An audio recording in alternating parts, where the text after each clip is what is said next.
लोकसभा चुनाव 2024 से पहले दोनों गठबंधनों में राजनीतिक संकट देखा जा रहा है। एक तरफ महाविकास आघाड़ी तो दूसरी तरफ एनडीए के घटक दलों यानी शिंदे सेना, अजीत पवार की एनसीपी और भाजपा में सीट शेयरिंग का फॉर्मूला फाइनल नहीं हो पा रहा है।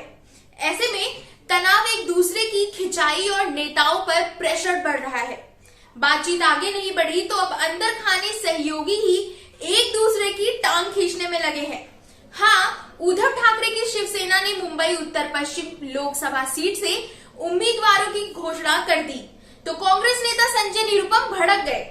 उन्होंने कहा कि ये गठबंधन धर्म का उल्लंघन है या उनकी पार्टी को कमतर दिखाने का प्रयास है। महाविकास आघाड़ी की घटक दलों शिवसेना, एनसीपी और कांग्रेस के बीच सीट बंटवारे को लेकर बातचीत अभी चल रही है।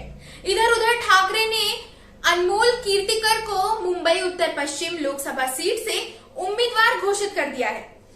अनमोल के पिता और इस सीट से मौजूदा सांसद गजानन कीर्तिकर महाराष्ट्र के मुख्यमंत्री एकनाथ शिंदे वाली शिवसेना से हैं। निरुपम की नाराजगी इसलिए है क्योंकि वह 2019 के आम चुनाव में मुंबई उत्तर पश्चिम लोकसभा सीट से चुनाव हार गए थे। उन्होंने सोशल मीडिया पर लिखा था कि 2 दर्जन से अधिक बैठकें होने के बावजूद एमवीए में सीट शेयरिंग समझौता अभी तक नहीं हुआ है। निरुपम ने कहा कि कांग्रेस नेतृत्व को इस मामले में हस्तक्षेप करना चाहिए। हाँ, महाराष्ट्र में 3 दलों की गठबंधन सरकार चला रहे एकनाथ शिंदे पर अब दबाव काफी बढ़ गया है। भाजपा ने एक साथ ऐसी सीटों पर दावा किया है जिस पर शिवसेना के सांसद हैं।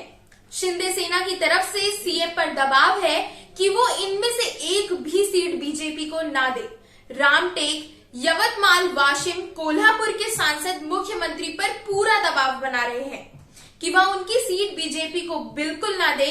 बीजेपी ही नहीं, अजीत पवार की एनसीपी भी कुछ ऐसी सीटों पर दावा कर रही है जो शिंदे ग्रुप के पाले में है। अजीत पवार मावल और परभणी लोकसभा सीट चाहते हैं, जहां पर अभी शिंदे सेना के एमपी हैं। इस पॉलिटिकल क्राइसिस को देखते हुए सहयोगी नेता आज दिल्ली में भाजपा के शीर्ष नेतृत्व से मिलने वाले हैं। माना जा रहा है कि यहां सीट शेयरिंग फाइनल हो सकती है।